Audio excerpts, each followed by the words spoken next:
திரு எழிலரசன் சில கருத்துக்களை விமர்சனமாகவும் ஆளுநர் மீதான பார்வையும் முன் வச்சிருக்காரு. நீங்க எப்படி இந்த விஷயங்களை அணுகுறீங்க? நடைபெற்ற சம்பவத்தை வைத்து அவர் சொல்லியிருக்கக்கூடிய விஷயங்கள் இன்னைக்கு சட்டப்பேரவையில் நடந்தது என்னன்றது நாங்கள் சொல்கிறத விட ஆளுநரே சொல்லியிருக்காரு. எப்படி சொல்லியிருக்காருன்னா, அரசியலமைப்பு சட்டத்தை மதிக்கவில்லை,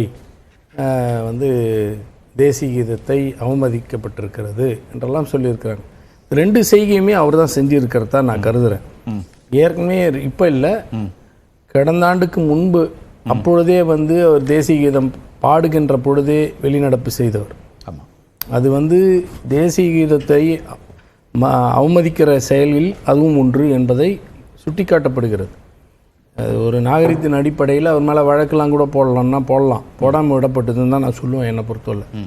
ஏன்னா அந்த அளவுக்கு அது தவறான ஒரு முன்னுதாரணத்தை காட்டுகிறார். ஒரு அரசியலமைப்பு பொறுப்பில் இருக்கக்கூடியவர் அப்படி நடந்து கொள்ளக்கூடாது. ஆனால் நடந்துக்கிட்டார். அவர் போன வருடம் அதே போல் வந்தார், அட்டன் பண்ணார்.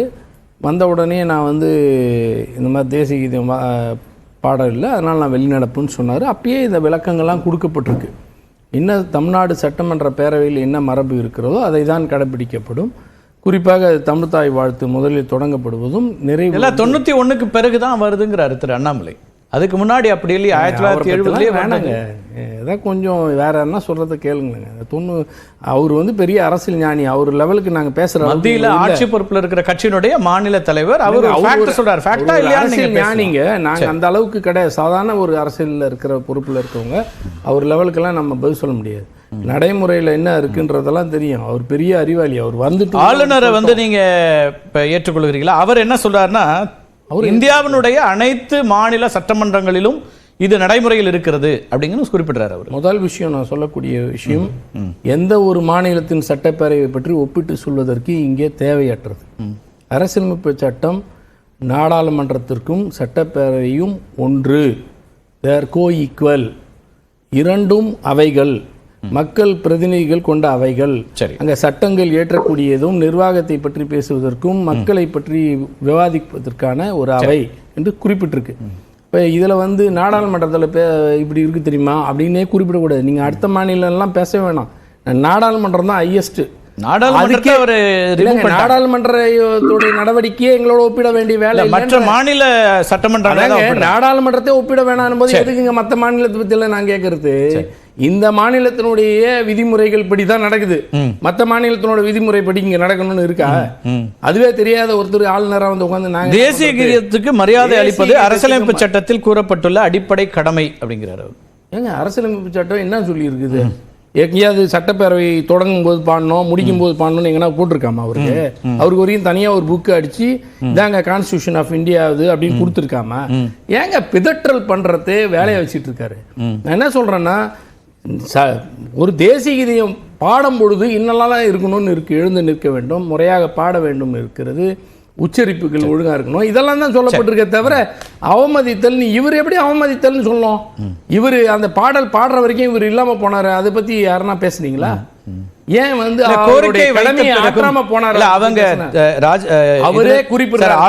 ஆளுநர் மாளிகையுடைய குறிப்பில் சொல்றாங்க, அரசியலமைப்பு கடமைகளை மரியாதையுடன் நினைவூட்டி மாண்புமிகு முதலமைச்சர் மற்றும் மாண்புமிகு சட்டப்பேரவை தலைவர் அவர்களை தேசிய கீதம் பாடுவதற்கு அல்லது இசைப்பதற்கு வேண்டுகோள் விடுத்தார். ஆனால் அவரின் கோரிக்கை திட்டவட்டமாக மறுக்கப்பட்டது. அதனால் அவர் வேதனையுடன் சட்டப்பேரவை விட்டு வெளியேறினார். அதாவதுங்க, ஒன்று திரும்ப சொல்கிறோம், கடந்த முறையை நாங்கள் தெளிவாக சொல்லிட்டோம். சரி, இதான் மரபுன்னு சொல்லிட்டோம். இந்த மரபை தாண்டி நீங்கள் அதெல்லாம் எதிர்பார்க்க வேண்டிய வேலை இல்லை. உங்கள் வேலை என்னவோ அதை செய்யுங்க. அரசியலமைப்பு சட்டம் உங்களுக்கு சொல்லியிருக்குதுன்னா, ஒரு ஆண்டின் முதல் கூட்டத்தொடரை தொடங்கி வைப்பது அல்லது ஒரு புதிய அரசு அமையும் பொழுது அந்த கூட்டத்தினுடைய தொடரை தொடங்கி வைப்பது, இதுதான் அவரோட வேலை. அதில் இவர் இந்த கிளைம்ஸ்லாம் வச்சுக்க வேண்டாம். இதை என்ன கேட்குறேன், இப்போ புதுச்சேரியில் என்ன முறைன்னு தெரியுமா யாருக்குன்னா? புதுச்சேரியில் முதல்லையும் பாடுறாங்க, கடைசியும் பாடுறாங்களா? அப்படிதான் அந்த மாநிலத்தினுடைய சபாநாயகர் கிடையாது. ஓகே சரி. அது கிடையாது, அது மாதிரி கிடையாது. அப்ப ஒவ்வொரு மாநிலத்துக்கும் ஒரு மாறுபடும். அதனால அதெல்லாம் இவர் ஆனா இப்ப என்ன பிரச்சனைனா நான் என்ன கேக்குறேன், இப்பதான் ஆளுநருக்கு சொன்னீங்க வேறொரு மாநிலத்தோட தமிழ்நாட்டை ஏன் ஒப்பிடணும்னீங்க, அப்புறம் நீங்க உங்களுக்கு தேவைன்னா புதுச்சேரி ஒப்பிடுக்கிறீங்க. அதுக்கு இல்லைங்க, அவர் சொன்னதுனால நான் கேட்கிறேன். அவரு சொன்னதுனால நான் கேட்கிறேன்.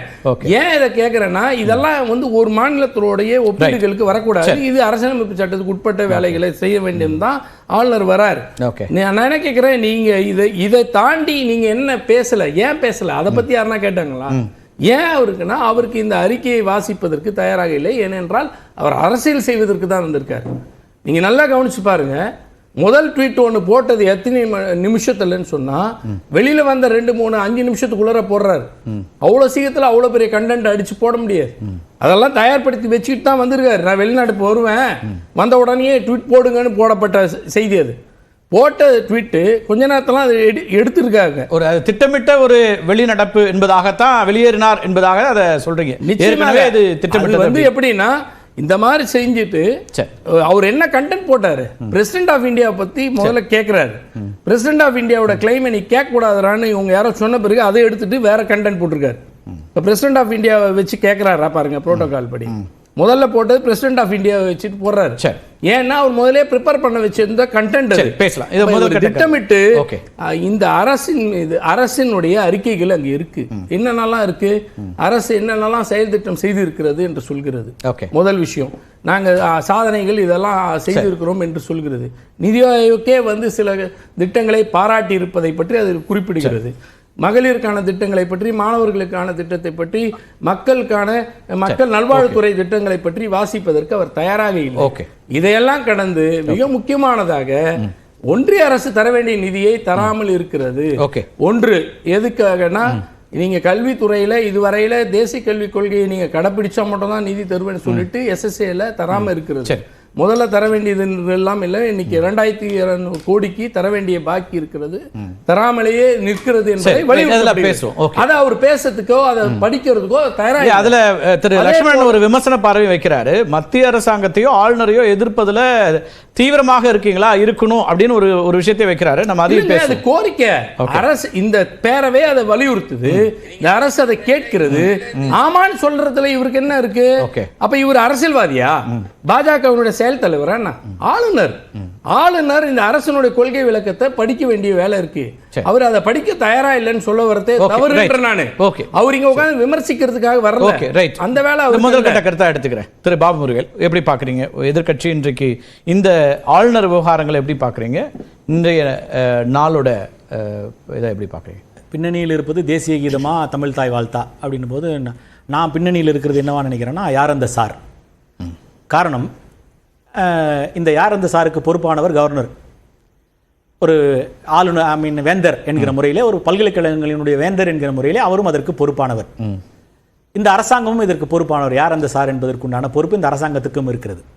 இப்படி இருக்கிற போது இரண்டு பேரும் ஒருங்கிணைந்து இது போன்ற விடயங்களை அங்கு விவாத பொருளாக ஆக்கிவிடக் கூடாது என்பதற்காக ஏற்படுத்தப்பட்ட ஒரு அரசியல் நாடகமாகத்தான் நான் பார்க்கிறேன் இதை.